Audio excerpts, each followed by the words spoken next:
Well, we're moving from, we're really seeing the end of the industrial mechanical era where nature is simply a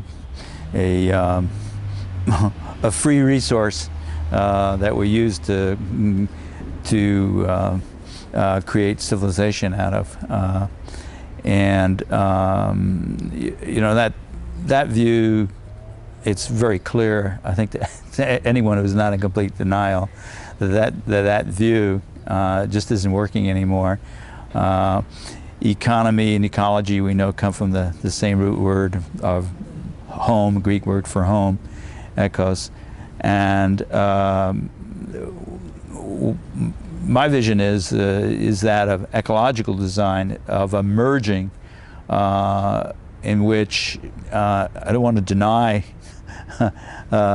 humans the right to civilization. I don't, but we need to do it in a way in which we enhance both human civilization and the natural world that supports it. And the industrial model never included that. It just considered, as I say, nature just was this free stuff of, you know, air, water, climate, biodiversity. We just never looked at what the implications were on those as we developed since the Industrial Revolution. So my notion, sustainability for me is a little bit of a difficult word because it assumes, it's basically the idea that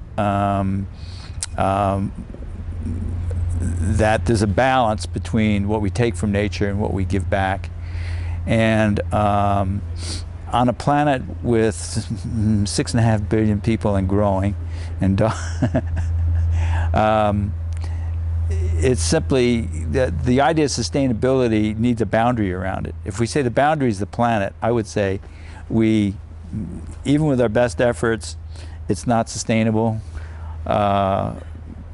Paul Ehrlich had the formulation 20 years ago, and I reformulate it as ecological footprint equals population times level of affluence, which pretty much corresponds with consumption, times our eco-effectiveness of our technology. How efficient, how good is our design and technology in terms of giving back to nature as well as taking from it.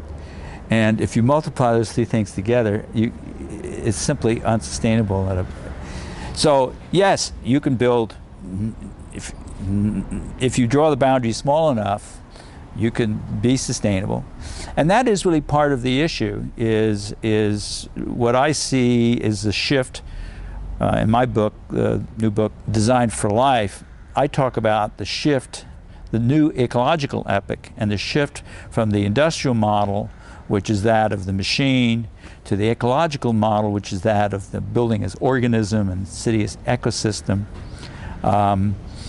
And it's a shift from grid thinking, what I would call grid thinking, to fractal thinking. And in a fractal, as you know, fractals grew out of chaos theory, seemingly random behavior.